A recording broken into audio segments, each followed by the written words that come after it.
नमस्कार, स्वागत है आप सभी का। मैं हूं हिमांशु और आप देख रहे हैं हलचल इंडिया। बेबाक खबर तेज असर। आइए नजर डालते हैं आज की खबरों पर। मुजफ्फरनगर जनपद के ककरौली क्षेत्र के गांव कमहेड़ा में ग्राम प्रधान व ग्राम सचिव द्वारा ग्राम विकास कार्यों में अनियमितता और धन गबन के गंभीर आरोप लगाते हुए शिकायतकर्ता ने प्रशासन से जांच की मांग की है। शिकायत में कूड़ेदान, इंटरलॉक सड़क, तालाब सौंदर्यीकरण, bus stand, street light, water RO और सोलर लाइट सहित कई विकास कार्यों में धांधली के आरोप लगाए गए हैं। शिकायत के बाद जिलाधिकारी के आदेश पर जांच अधिकारी आशीष द्विवेदी और अवर अभियंता कृष्ण कुमार गांव में पहुंचे और मौके पर जांच शुरू कर दी।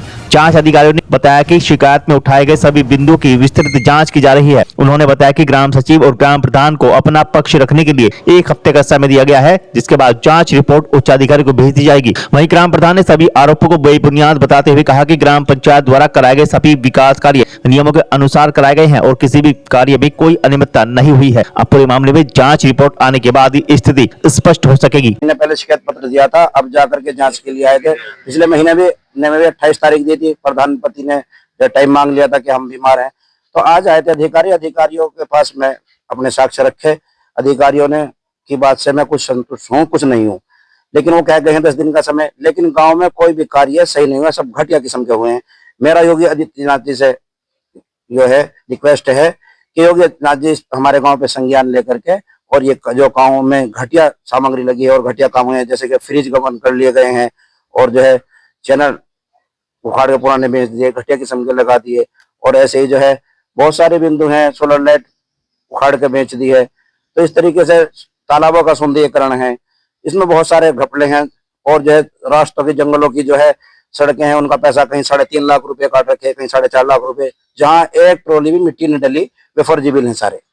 और कुछ बिल ऐसे बना रखे हैं गांव में, इंटरलॉक नहीं लगा, इंटरलॉक के पैसे निकाल लिए, और इंटरलॉक लगा भी है कहीं तो वो जो है उसके नीचे कोई पत्थर नहीं, मिट्टी पे लगा दिया, घटिया किस्म का। मैंने कहा उनसे, लेकिन मैं 3 मरतबा ITI डाल चुका हूँ, मुझे अब तक कोई जवाब नहीं मिल पा रहा ITI का।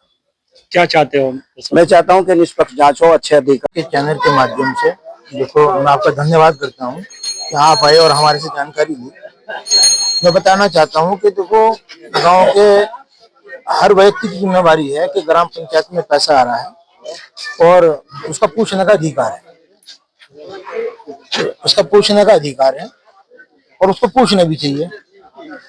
लेकिन उनका जो आरोप है, जैसे हमारे यहाँ कार्य योजना जो है 1 साल पहले जो है ना फिर होती है, और के हम सरकार से डिमांड करते हैं कि हमारे यहाँ ये भी होना चाहिए, फ्रिज भी लगनी चाहिए। अब उस पर सरकार जो है कितना हमें देती है, तो उनको गलतफहमी ये हो गई कि भाई तुमने 8 फ्रिज का पैसा निकाल रखा और लगे है नहीं। लेकिन वो जो है कार्य योजना में है, आने वाली कार्य योजना जो हमने दी है, तो उसमें हमने डिमांड की है सरकार से। तो इस तरह को लेकर जो है एक व्यक्ति की पिछले जो जांच थी उसमें तुम्हारे यहाँ के सेक्रेटरी साहब भी सस्पेंड हुए हैं, तो देखो वो जांच नहीं थी, वो क्या नाम जो है जो कार्य योजना शुरू होती है IID वगैरह, तो वो ऊपर से खुली नहीं, तो उसमें कुछ गलत IID पे पेमेंट हो गया था, और उसकी जो है उसकी जांच चल रही है। उसका जो है जवाब जो है हमारे जो उचित अधिकारी है वो देंगे, उसमें हमारा कोई लेना नहीं। देखिए, जिलाधिकारी महोदय द्वारा जांच कमेटी का गठन किया गया है, उस संबंध में हम अब ग्राम कमेड़ा में जांच को आए थे। चूंकि रिकॉर्ड पूरा उपलब्ध नहीं है, पूरे साक्ष्य मांगे गए हैं, जांच जो है रिकॉर्ड के आधार पर की जाएगी। इसमें कितना पैसा किस पद में मिला है उसकी विशेष जांच होगी। इसके लिए पूरा रिकॉर्ड मांगा गया ग्राम पंचायत अधिकारी से, और चूंकि जो शिकायत करता है उनसे भी कहा गया कि आप किस बिंदु पे किस किस कार्य की जांच चाहते हैं, उसकी डिटेल उपलब्ध कराएं ताकि उसकी विशेष जांच हो सके। इस संबंध में हमने इनको समय दिया, लगभग 1 सप्ताह का समय दिया गया है, ताकि रिकॉर्ड पूरा उपलब्ध हो जाएगा, उसके बाद उसकी विशेष जांच। लेने का कल फिर होंगे हाजिर कुछ नई और ताजा खबरों के साथ। तब तक के लिए दीजिए हमें इजाजत। नमस्कार। हमारे YouTube और Facebook चैनल को फॉलो और सब्सक्राइब करना ना भूलें।